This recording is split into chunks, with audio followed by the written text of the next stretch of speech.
नमस्कार friends, my name is doctor S K Sharma. I am an assistant professor of English. हमारी जो noun की class चल रही थी और नाउन की क्लास में हमने ये पढ़ा था कि भाई नाउन के जो हम देखते हैं कि भाई केसेस, तो नाउन के कोई केसेस नहीं होते हैं, क्योंकि मैंने आपको बताया था केस का मतलब क्या होता है। केस का मतलब होता है कि कोई भी वर्ड जो है अपने फंक्शन जब चेंज करता है या फिर अपने फंक्शंस को शो करने के लिए यदि अपने रूप में, अपनी फॉर्म में परिवर्तन करता है तो उसके केसेस होते हैं, अदरवाइज़ नहीं होते। तो मैंने देखा, आपको बताया कि नाउन जब आपका सब्जेक्ट की जगह काम करता है या ऑब्जेक्ट की जगह काम करता है या कॉम्प्लीमेंट की तरह काम करता है तो वो अपने रूप में परिवर्तन नहीं करता। तो इसलिए हम कहते हैं कि भाई नाउन का कोई भी नॉमिनेटिव केस नहीं होता, नाउन का कोई भी वोकेटिव केस नहीं होता, नाउन का कोई भी एक्यूजेटिव केस नहीं होता, नाउन का कोई भी डेटिव केस नहीं होता। लेकिन नाउन जो है उसका एक केस ज़रूर होता है, वो होता है जेनेटिव केस, जिसे पॉजिटिव केस भी कहते हो। और मैंने आपको बताया था जेनेटिव या पॉजिटिव केस जो होता है नाउन का, उसमें वो अपने रूप में परिवर्तन करता है। परिवर्तन कैसे करता है कि आप क्या करते हो, अपॉस्ट्रोफी एस लगाते हो। जैसे आपने अपॉस्ट्रोफी एस, जैसे आपने कहा राम, फिर आपने कहा राम्स, तो आपने जैसे ही राम्स कहा तो उसके रूप में क्या हुआ, परिवर्तन हुआ। तो रूप में परिवर्तन जो है जैसे ही हुआ, इसका मतलब केस हो गया। तो नाउन का एक ही केस होता है, जेनेटिव या पॉजिटिव। अब उसके बारे में हम थोड़ा सा पढ़ते हैं कि जेनेटिव केस क्या होता है और पॉजिटिव केस क्या होता है। इस नाउन को करने के बाद हम इस नाउन की एक्सरसाइज स्टार्ट करेंगे। और इसके बाद जो सबसे इम्पॉर्टेंट टॉपिक है आपका, जिसे सब्जेक्ट वर्ब अग्रीमेंट कहते हैं या कॉनकॉर्ड कहते हैं, आपकी कोई सी भी एग्जाम ऐसा ही नहीं है जिसमें नहीं होता। आप चाहे थर्ड ग्रेड में ले लो, चाहे सेकंड ग्रेड में ले लो, या फर्स्ट ग्रेड में ले लो, या असिस्टेंट प्रोफेसर ले लो, या आपके एसएससी की कोई भी एग्ज़ाम में ले लो, एलडीसी में ले लो, किसी भी एग्ज़ाम में जो है आपका सब्जेक्ट वर्ब अग्रीमेंट जरूर आता है। और आपको ये जो सब्जेक्ट वर्ब अग्रीमेंट है, कॉनकॉर्ड वाला जो टॉपिक है, आप यहाँ इन क्लासेस को पढ़ लेना। उसके बाद आप कोई सी भी एग्ज़ाम की कोई सा भी क्वेश्चन सॉल्व कर लेना, आपको कोई भी प्रॉब्लम नहीं आएगी। फिर उसके बाद कुछ चीज़ें ऐसी है जो नाउन से और कॉनकॉर्ड से दोनों से रिलेटेड होती हैं, तो हम कॉनकॉर्ड में उसको डिस्कस करेंगे, क्योंकि जिससे कि नाउन की क्लासेस आपको ज़्यादा लंबी ना लगे। फिर देखिए, हमने कहा जेनेटिव या पॉजिटिव केस की बात। तो देखिए, जेनेटिव या पॉजिटिव केस की बात करें तो मैंने कहा the form of the positive या जेनेटिव केस। तो देखो, आपको पता है कि पॉजिटिव केस में क्या करते हैं, आप क्या करते हो कि अपॉस्ट्रोफी एस लगाते हो। आप क्या करते हो, जो भी जेनेटिव या पॉजिटिव केस है उसमें क्या करते हो, आप अपॉस्ट्रोफी एस लगाते हो। ये आपने लगा दिया अपॉस्ट्रोफी एस, ठीक है। लेकिन क्या है, यदि कोई नाम ऐसा हो जिसमें पहले से ही एस लग रहा हो, कोई नाम ऐसा हो जिसमें पहले से ही एस लग रहा हो, तो फिर आपको क्या करना होता है, दो ऑप्शन होते हैं, या तो आप अपॉस्ट्रोफी एस लगाओ या फिर केवल अपॉस्ट्रोफी लगाओ। यदि किसी नाउन में पहले से ही एस लगा हुआ हो तो आपके पास दो ऑप्शन होते हैं, या तो आप केवल अपॉस्ट्रोफी लगा दो या अपॉस्ट्रोफी एस लगा दो, ठीक है। तो देखो, अब यहाँ पर क्या होता है, मैंने कहा जो क्लासिकल नेम है जिनके लास्ट में एस लगा रहता है, उनमें तो क्या है, केवल अपॉस्ट्रोफी ही लगाते हैं। उनमें क्या लगाते हैं, केवल अपॉस्ट्रोफी। इसका मतलब क्या हुआ कि ये जो क्लासिकल नेम्स हैं, क्लासिकल मतलब ग्रीक रोमन नेम्स, उनमें आप केवल अपॉस्ट्रोफी एस ही लगा सकते हो। देखो, वैसे जनरली तो क्या होता है कि आप अपॉस्ट्रोफी एस लगाते हो। जैसे आपने कहा राम, तो आपने कहा राम्स, ठीक है ना। आपने कहा एरिस्टोटल, ARISTOTLE, ठीक है ना, तो एरिस्टोटल्स अपॉस्ट्रोफी एस लगाना है, ठीक है। लेकिन यदि किसी नाम में पहले से ही एस लगा हुआ हो, यदि किसी नाम में पहले से ही एस लगा हुआ है, तो यदि वो किसी भी प्रकार का क्लासिकल नेम है, तब तो आप केवल और केवल क्या लगाओगे, अपॉस्ट्रोफी लगाओगे।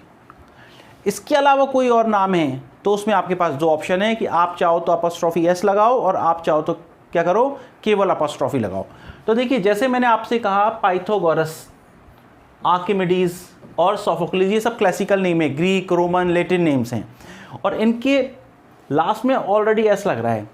तो आपके पास एक ही ऑप्शन है, आप केवल अपॉस्ट्रोफी लगाओगे। पाइथागोरस थियरम, पाइथागोरस की प्रमेय, आपने कहा आर्किमिडीज लॉ, आपने कहा सोफोक्लिस प्लेज, तो सोफोक्लिस के नाटक। ओनरशिप बता दी, रिलेशनशिप बता दिया कि किसके प्ले, सोफोक्लिस के, किसका लॉ, आर्किमिडीज का, किसकी थियरम, किसकी, पाइथागोरस की। लेकिन यदि क्लासिकल नेम्स नहीं है तो दोनों ऑप्शन है, आप चाहो तो केवल अपॉस्ट्रोफी लगाओ और चाहो तो अपॉस्ट्रोफी एस लगा दो। कौन से शब्द जिनके लास्ट में क्या आ रहा हो, ऑलरेडी एस आ रहा हो। जैसे देखो, जस्ट फॉर एग्जांपल यदि मैं बात करूं एग्जांपल्स की, तो देखिए जैसे ये नाम है ये इंग्लिश नेम है किड्स, आपने कहा YEATS येट्स, ठीक है। अब देखो यहाँ पर KEATS किड्स है, तो ये क्लासिकल नेम नहीं है, तो आपके पास दोनों ऑप्शन है। आप इसका KEATS के बाद केवल अपॉस्ट्रोफी लगा दो, किड्स पोएम्स, और आपकी मर्जी आप ऐसे भी लगा सकते हो किड्स पोएम्स। आपके पास ये दोनों ऑप्शन हो गए। किड्स पहले से एस लग रहा था, तो एक तो केवल आपने क्या लगा दिया, केवल अपॉस्ट्रोफी लगा दिया POEMS, या फिर आप ऐसे भी कर सकते हो किड्स लगाकर फिर एक अपॉस्ट्रोफी एस लगा दो। उसी तरीके से जैसे ये येट्स है, ये भी कोई क्लासिकल नेम नहीं है, तो आपके पास दोनों ही ऑप्शन है। या तो आप ऐसे कर दो YEATS तो होता ही है, येट्स पोएम्स कर दो। आप चाहो तो ऐसे लिख सकते हो YEATS अपॉस्ट्रोफी एस फिर पोएम्स, दोनों ही ऑप्शन है यदि वो क्लासिकल नेम नहीं है। तो क्लासिकल नेम है तो आपके पास केवल एक ही ऑप्शन है कि आप अपॉस्ट्रोफी लगाओगे, चाहे उसके लास्ट में एस लग रहा हो। और यदि क्लासिकल नेम नहीं है तो दोनों ऑप्शन है, चाहे तो अपॉस्ट्रोफी लगा दो केवल, और आप चाहो तो अपॉस्ट्रोफी एस लगा दो, दोनों ही आपके पास ऑप्शन है, ये ध्यान रखना है। तो मैंने कहा अदर नेम्स, अन्य नाम है, क्लासिकल के साथ तो केवल आप क्या लगाओगे, यदि एस लग रहा है लास्ट में तो अपॉस्ट्रोफी। लेकिन other names ending in S, अन्य नेम जो है जिनमें एस लग रहा है, कैन टेक अपॉस्ट्रोफी एस, वो तो अपॉस्ट्रोफी एस भी ले सकते हैं, और द अपॉस्ट्रोफी अलोन, या फिर अपॉस्ट्रोफी केवल अपॉस्ट्रोफी ले सकते हैं। वो वहाँ पर दोनों ही ऑप्शंस आपके पास होते हैं, ठीक है। तो बेटर है आप इस झमेले में ना पड़ें, और आप तो ये ध्यान रख लें, ये सोचें कि जहाँ पर भी ऑलरेडी एस लग रहा है तो हमें तो केवल अपॉस्ट्रोफी लगाना है, अननेसेसरी आप और एक एस लगाने की ज़रूरत नहीं है। बाकी आपको पता ज़रूर होना चाहिए कि ऐसा दोनों ही तरीके से हो सकता है। अब देखो, एक होता है कंपाउंड नाउन। कंपाउंड नाउन क्या होता है, ऐसा नाउन जो दो या दो से अधिक शब्दों से मिलकर बना होता है, और उनके बीच में क्या लगा रहता है, हाइफन। ऐसा नाउन जो दो या दो से अधिक शब्दों से मिलकर बना होता है, अब उसका आपको पॉजिटिव केस बनाना है, उसका जेनिटिव केस बनाना है। तो ध्यान रखना, अपॉस्ट्रोफी जो है लास्ट वर्ड पर लगता है।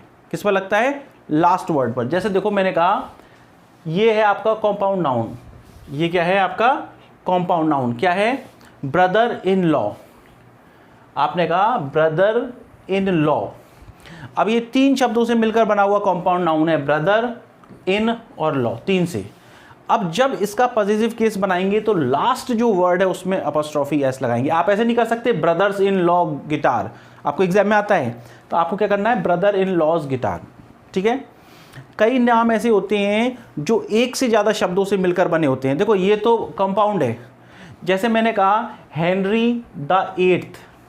अब इस हेनरी द एट्थ में 1 2 3 कंपाउंड नहीं है, लेकिन ये नाम ही तीन शब्दों से मिलकर बना है, हेनरी द एट्थ। तो उसमें भी वही रूल एप्लीकेबल होता है कि आपको लास्ट वर्ड जो है उस पर क्या लगाना होता है, आपको पॉजिटिव केस बनाना है, तो लास्ट वर्ड में अपॉस्ट्रोफी एस लगाना है। तो आपने कहा Henry the eighth wives, Henry the eighth की पत्नियां। आपने कहा द प्रिंस ऑफ वेल, देखो 1 2 3 4 चार शब्दों से मिलकर बना हुआ नाम है the prince of Wales, Wales का प्रिंस। अब आपको इसका पॉजिटिव केस बनाना है, रिलेशनशिप बताना है कि प्रिंस ऑफ वेल्स का हेलीकॉप्टर, तो लास्ट जो शब्द है उस पर क्या लगाओगे आप, अपॉस्ट्रोफी एस लगाओगे, ठीक है। Is it clear. तो आपको ये ध्यान रखना है कि कॉम्पाउंड नाउन हो या फिर कोई ऐसा नाउन हो जिसमें कि, या फिर कोई ऐसा नेम हो जो एक से ज़्यादा शब्दों से मिलकर बना है, तो लास्ट शब्द पर जो है अपॉस्ट्रोफी एस लगाते हैं। यदि आपको जेनेटिव केस बनाना है, यदि आपको पॉजिटिव केस बनाना है, यदि आपको ओनरशिप शो करनी है, यदि आपको रिलेशनशिप शो करनी है, तो फाइन। फिर देखिए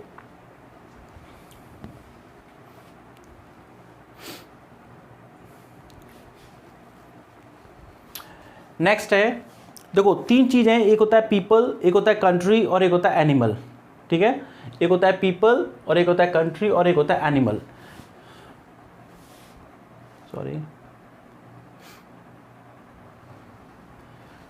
पीपल कंट्री एनिमल, इनके साथ हमेशा अपॉस्ट्रोफी एस लगता है। देखो कई केसेस में तो पोजीशन शो करने के लिए, वो आपको बाद में बताऊंगा, ऑफ का प्रयोग होता है, लेकिन पीपल कंट्री एनिमल की यदि आप बात करते हो तो आपको हमेशा उसमें क्या लगाना है, अपॉस्ट्रोफी लगाना है पोजीशन शो करने के लिए।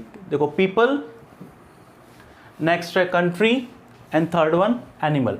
पीपल, कंट्री और एनिमल, इसमें यदि आपको जेनेटिव केस शो करना है तो अपॉस्ट्रोफी ही लगेगा। जैसे पीपल यानी Ram's car, country India's first victory, Bharat की पहली विजय। और एनिमल, कैट्स टेल। तो पीपल, कंट्री, एनिमल के लिए पॉजिटिव केस शो करने के लिए आप क्या करते हो, रिलेशन शो करने के लिए, ओनरशिप शो करने के लिए आपको अपॉस्ट्रोफी एस का प्रयोग करना पड़ता है। तो ये कोई ज़्यादा बहुत बड़ी बात नहीं है, ठीक है। आगे देखिए,